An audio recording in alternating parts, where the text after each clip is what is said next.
नमस्कार, हमारा नाम है समरीन और आपने देखना शुरू कर दिया है लाइव सिटीज।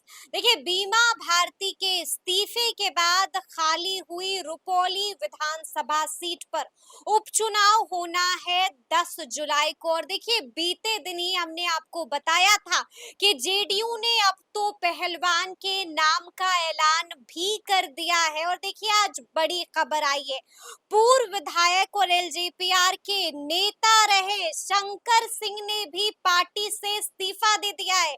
यानी कि अब रुपौली में महासंग्राम शुरू हो गया है। तो आज हम इसी सियासी मुद्दे पर सीधी बातचीत करेंगे सीनियर जर्नलिस्ट अरुण पांडे जी से। सबसे पहले बहुत शुक्रिया बातचीत धन्यवाद आपको भी। जी। सबसे पहले तो अरुण जी, हम आपसे जानना चाहते हैं कि शंकर सिंह ने इस्तीफा दे दिया है। शंकर सिंह के इस्तीफे को कैसे देखते हैं आप? ये शंकर सिंह कौन है, पहले ही बता दीजिए ना। हम्म। पूर्णिया जिले में ये जो आपका रुपौली विधानसभा क्षेत्र है, जी। ये चुनाव नहीं, पिछले 2 दशक से वो बाहुबलियों की धूम वाला वो हम्म। कंस्टिट्यूंसी है। गंगौता बहुल क्षेत्र है। जी जी। और बीमा भारती तो वहाँ की परिचित चेहरा हो गई है। और इस 5 चुनाव बार से हाँ, जीत और इस गए हैं। चुनाव में तो और हम्म। ही चर्चा में रही। बिल्कुल बिल्कुल। भले ही वो राजद की कैंडिडेट थी, जमानत नहीं बची, पार्टी ही खुद ऑफिशियल तौर से कहिए कि वो उनके हराने में लग गई। हम्म। जो चुनाव के पहले आपको याद होगा कि एक तरह से रेस से बाहर ही कर दिया था कि तेजस्वी प्रचार करने गए बीमा भारती का, हम्म। अब प्रचार करने लग गए एनडीए का। जी।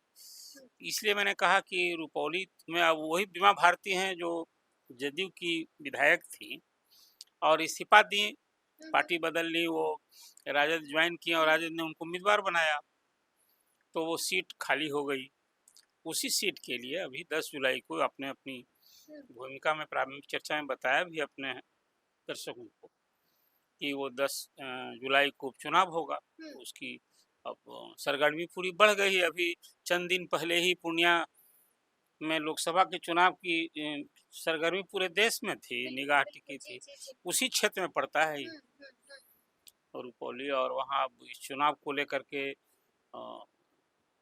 जो आपने चर्चा की कि शंकर सिंह ने लोजपा आर के वो से जुड़े थे। लोजपा मतलब चिराग की पार्टी से, और उस पार्टी से आज उन्होंने इस्तीफा कर दिया। आज मीडिया से वो मुखातिब थे, हस्बैंड वाइफ, उनकी पत्नी भी वहाँ जिला पार्षद हैं।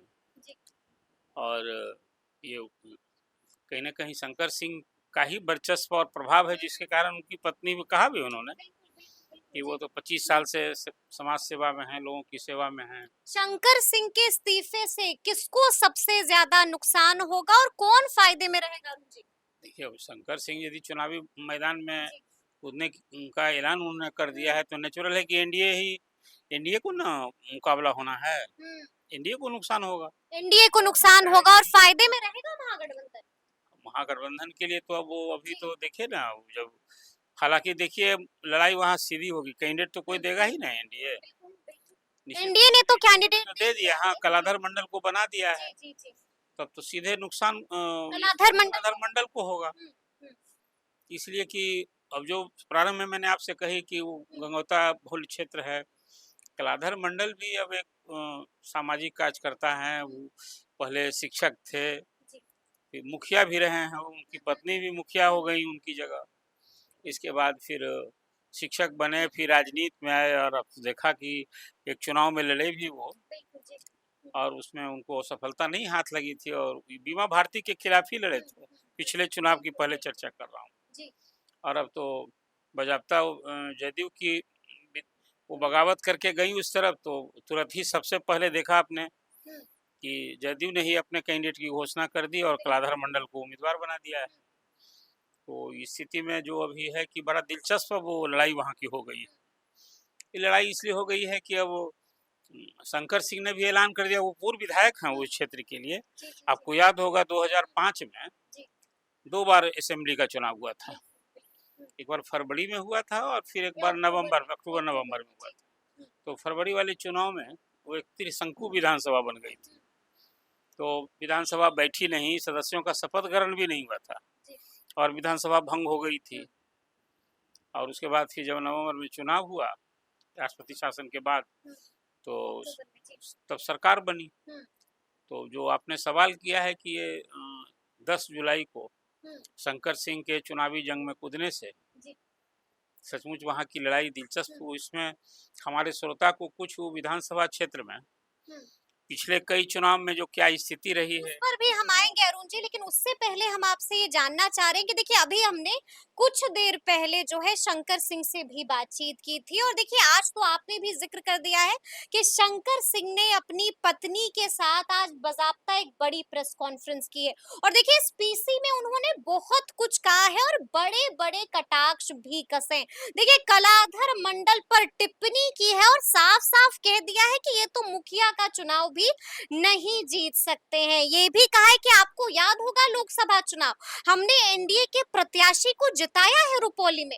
उसके बाद उन्होंने ये भी कहा, उनकी पत्नी ने बाकायदा कह दिया कि हमारे लिए तो इंस्पिरेशन है पप्पू यादव। इसको कैसे देखते हैं आप? बड़ा कटाक्ष किया है। अब देखिए ना, पप्पू यादव तो पूर्णिया के लिए ही फैक्टर है। पूर्णिया जी, जिले में जी, पूरे जी, हाँ। सीमांचल में एक फैक्टर है पप्पू हम्म, यादव। मैं बराबर कई बार आपसे बातचीत मैंने की थी और कहा है कि वो तो वन मैन आर्मी की तरह। हम्म, आर्मी तो एक अकेला नहीं होता है, आर्मी एक बजाबता उसमें जवान होते हैं जी, जी, कई। जी, हाँ, तो वन मैन आर्मी जिसको कहते हैं ना, जी, जन अधिकार पार्टी में जो वहाँ उस सीमांचल में हम्म, पप्पू यादव की गतिविधि, पप्पू यादव ने पहचान बनाई और इस कठिन चुनौती में भी जीत दर्ज की। तो वो ठीक ही कहा। आज मैं सुन रहा था हम्म, कि प्रेस कॉन्फ्रेंस में शंकर सिंह ने, और वो खास करके उनकी मैडम प्रतिमा सिंह हैं, प्रतिभा जी तो उन्होंने कहा कि भाई हमारे लिए तो इस चुनाव में सचमुच में वो प्रेरणा स्रोत है। हाँ, कि वही निर्दलीय जी, लड़कर अपनी ताकत उन्होंने हाँ, दिखाई। और अब एक तो और हो गया है ना कि अब वो अभी तक लोजपा में थे। हम्म, अब गठबंधन धर्म निभाने के लिए अब तो लोजपा वहाँ उम्मीदवार नहीं ना दे सकती है। जी बिल्कुल, अब वो जदयू की सीट थी, जदयू हम्म, चाहे वो प्रतिद्वंदी भी थे तो जदयू की सीट थी। और बिल्कुल, जदयू ने वहाँ उम्मीदवार बना दिया तो अब शंकर हम्म, सिंह के लिए कोई दूसरा तो उपाय रह नहीं गया था हम्म। निर्दलीय चुनावी जंग में कूदने से।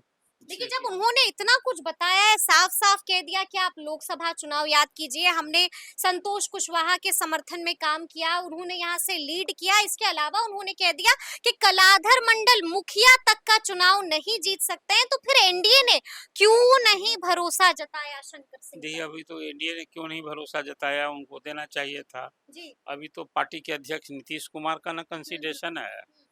हम आप तो खबर परोस रहे हैं हम्म, कि जो शंकर सिंह ने बातें की, अपने दल को भी एक तरह से हम्म, कोसा जी, कि भाई इतना हमने सब कुछ किया हम्म, जदयू कैंडिडेट के लिए, चाहे बीमा भारती का सवाल हो या संतोष कुशवाहा का सवाल हो। तो वो कलाधर मंडल को कैंडिडेट बना दिया है। तो यही सब कुछ ना, अब एक तरह से बगावत उसी तरह से जिस तरह से पप्पू यादव जी, अपने बगावती बागी तेवर में हुए, हाँ कूद जी, पड़े थे चुनावी जंग में। हाँ, और आज का जो पूरा अंदाज था हम्म, शंकर सिंह का, वो उसी अंदाज में था कि हम्म। पूरे दम खम के साथ मतलब हम कि शंकर सिंह अब बन गए हैं पप्पू यादव हाँ पार्ट हाँ, टू। वो कह सकते हैं हम बिल्कुल इसको इस रूप में भी आप हम्म, कहिए। जी, तो आज जो कुछ या तेवर, तो हम पप्पू यादव पार्ट टू बोले या फिर हम पवन सिंह पार्ट टू बोले। अब देखिए उधर जी, सबसे इंटरेस्टिंग सवाल ये है, हम्म, ये तो पप्पू यादव के वहाँ प्रेरणा स्रोत इनके लिए बन गए हैं, वो तो है ही।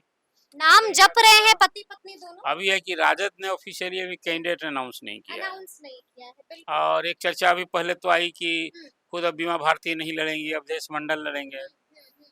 फिर अभी अब वो देखना है। देखने वाली हाँ, बात होगी, लेकिन हम आपसे ये भी जानना चाहेंगे, देखिए कुछ देर पहले आपने भी कहा कि हमेशा हमने देखा है कि रुपौली में बीमा भारती वर्सेस शंकर सिंह हुआ है, तो हम आपसे जानना चाहेंगे कि कितने मतों से हारते आए हैं बीमा भारती से शंकर सिंह। थोड़ा सा हम आंकड़ों की भी बात नहीं करना देखिए, चाहेंगे आप मैंने आपसे। आपसे कहा कि 2005 में 2 चुनाव हुए थे। बिल्कुल, क्या कुछ आंकड़े हाँ, थे? तो वो जो आप चुनाव था उसमें, तो जी, उस चुनाव में 2005 के उस चुनाव में हम्म, जिसमें शंकर सिंह ने जीत दर्ज की थी, जी, जी, उस चुनाव में फरवरी का वो चुनाव था, हम्म, उसमें 25,717 मत मिले थे शंकर सिंह को। शंकर सिंह, हाँ, और बीमा भारती को मिले थे 19,604 हम्म, मत। स्वाभाविक है हम्म, कि आप इससे आप समझ अंदाजा सकते हैं, लगा हाँ, सकते हैं कि किसकी जीत किसकी है। बिल्कुल, हम्म, कि लगभग 6,000 मतों के हम्म, अंतर से बने क्लोज कंटेस्ट था, क्लोज कंटेस्ट था, बिल्कुल। लेकिन जीत दर्ज की थी। फिर अक्टूबर में चुनाव हुआ, हम्म, उसमें बीमा भारती सफल हो गई। ठीक है। बीमा भारती को 28,681 मत मिले थे हम्म, और शंकर सिंह को 26,690 मत, मतलब 27,000 मत। मतलब कितना कीन कंटेस्ट था। बिल्कुल बिल्कुल और बिल्कुल जी। उसमें जदयू के भी उम्मीदवार थे, तो उनको मिला था 23,000। मतलब तिकोनी लड़ाई थी वहाँ। त्रिकोणीय लड़ाई हाँ, थी जी। फिर 2010 का जो आंकड़ा मेरे सामने है, उसमें फिर बीमा भारती सफल हो गई। जी उसमें वोट ज्यादा है, उसमें 64,887 मत मिले थे बीमा भारती को। जी जी। और तब लोजपा के उम्मीदवार थे शंकर शंकर सिंह सिंह, जी। उनको 27,171 मत मिले थे। ठीक है। आगे फिर चलिए 2015 का चुनाव, बिल्कुल जी। बीमा भारती फिर जीतने में कामयाब हुई और उनको 50,945 मत मिले थे। ठीक है। और उसमें राम प्रकाश महतो लड़े थे वहां से, तो उनको मिला था, महतो उनको थे मिला ना, था हाँ राम प्रकाश जी हाँ बीजेपी से लड़े थे हाँ, राम उनको। प्रकाश जी को मिला था, जी। महतो नहीं तो कटिहार से लगते हैं। 41,273 मत मिले थे। जी। नहीं, 41,272। और शंकर सिंह को उस चुनाव में 34,000, मैंने तिकोनी लड़ाई थी। शंकर सिंह ने जो मेरे पास आंकड़ा, हाँ ठोका था लेकिन 2015 ये में देख, जी। मैं देख रहा हूँ पिछले 5 चुनाव का जो मेरे पास आंकड़ा है, उसमें हमेशा शंकर सिंह ने अपनी मजबूत उपस्थिति दर्ज की है। बिल्कुल 2020 के भी चुनाव में जदयू की बीमा भारती को 64,324 मत मिले थे। ठीक है। और शंकर सिंह निकटतम प्रतिद्वंदी थे, उन्हें मिले थे 44,994। और उस समय सीपीआई के कैंडिडेट थे। आपने देखा इस चुनाव में सीपीआई भी दावा कर रही है, बिल्कुल कर रही है। और उसका कहना है कि 2 बार हमारा कैंडिडेट वहाँ जीता भी है। जी जी 2 बार लड़े। हाँ, 2 बार लड़े हैं, तो वो लगभग 42,000 मत आए थे, 41,963। जी। ये कारण मैंने देखा कि सीपीआई के जो राज्य सचिव हैं, इस बार वो रुपौली सीट पर अपनी दावेदारी कर रहे थे कि इस बार अवसर हमें मिलना चाहिए। और उनका तथ्य था कि जो वहाँ से एमएलए थी, जब लोकसभा का चुनाव लड़ी और अपनी जमानत भी नहीं बचा पाई, तो वैसी स्थिति में सीपीआई को अवसर मिलना चाहिए। तो एक तरह से इसका मतलब ये है कि लालू और तेजस्वी के फैसले पर सीपीआई ने सवाल इसमें खड़े एक कर बात, दिए। महागठबंधन में इसको लेकर थोड़ी अभी खिचखिच है, इसलिए आप देखा कि अभी ऑफिशियली कैंडिडेट अनाउंस नहीं हुआ है। जी। और उसी 20 के चुनाव में हाँ। कलाधर मंडल जब लड़े, तो वो निर्दलीय थे उस समय, हाँ। उनको 6,197 मत मिले थे। तो कुल मिला जुला कर एक तस्वीर यही है अभी कि जिसको कहा जाए कि राजद से कौन उम्मीदवार होगा, बीमा भारती ही क्या लड़े। लगता है अरुण जी, क्या कुछ खबर आ रही है महागठबंधन की तरफ से पहलवान मैदान में कौन होगा? अब देखिए, अभी तो मुझे लगता है कि शायद राजद नहीं माने, बीमा भारती इस्तीफा दिए हैं, और इस्तीफा देकर उन्हीं के इस्तीफे से ये सीट खाली हुई है, तो राजद अपना दावा छोड़ देगा, ये तो मुझे नहीं लगता है। नहीं लगता है। और स्वाभाविक रूप से बीमा भारती दावेदार भी हैं और उनका दावा बनता भी है। तो कुल मिला जुला कर अभी तो अनाउंसमेंट हो जाने दीजिए, लेकिन अब तो बीमा भारती या बीमा भारती के हस्बैंड लड़े। मुकाबला तो फिर शंकर सिंह या अवधेश मंडल बनाम जो बाहुबली की धूम होगी, जो बात मैंने आपसे कही थी वही देखने को मिलेगा वहाँ। और उसमें पप्पू यादव की अब भूमिका कहीं न कहीं। क्या लगता है किसको मिलेगा पप्पू यादव का अब आशीर्वाद? जैसे पप्पू यादव का आशीर्वाद तो जो बीमा भारती को हराएगा उसको मिलेगा।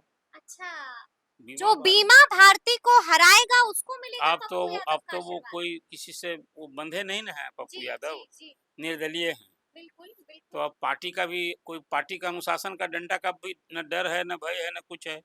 वो तो आपने देखा नहीं, कांग्रेस के साथ हैं। बिल्कुल बिल्कुल। अब वो कांग्रेस भी नहीं कुछ कर पाई, कांग्रेस के साथ ही आज भी हैं, जीतने के बाद भी हैं।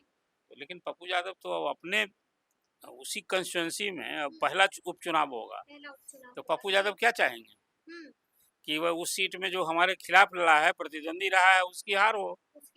जी। तो शंकर सिंह एक सामने आ गए हैं, तो निश्चित रूप से शंकर सिंह को ही कहीं ना कहीं। प्रेरणा स्रोत भी बता दिया है पप्पू यादव और को। आज बोली भी है उनकी उनकी तरह, हाँ बोली है कि भाई हम पप्पू यादव से भी इंस्पायर्ड हैं और उनसे मिलने की वर्षक में हम लोग उनसे भी मिलेंगे, ऐसी बात भी आई है सामने।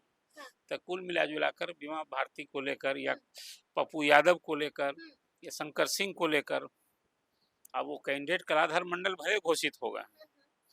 कुल मिला जुला कर रुपौली विधानसभा सीट के लिए जो 10 जुलाई को उपचुनाव हो रहा है, वो बड़ा दिलचस्प हो गया है। यूँ अभी तो यहाँ 4 और सीटों के लिए चुनाव होना है। 4 विधायक सांसद बने थे, उन्होंने इस्तीफा दे दिया है। और इसमें जीतनराम मांझी, सुरेंद्र यादव, सुदामा प्रसाद और सुधाकर सिंह। कल तो सुधाकर सिंह से बात हुई थी और बातचीत में वो संकेत भी दिया उन्होंने कि वे उनकी सीट से उनका छोटा भाई चुनाव लड़ेगा, अजीत सिंह अजीत सिंह लड़ेंगे। ये संकेत दिया भी था। तो कुल मिला जुला कर सब उसी तरह से मांझी जी का भी परिवार में ही कोई भाई लड़े, माने उनका बेटा लड़े या बहू लड़े, संतोष सुमन के भाई हाँ लड़े, वही कहें।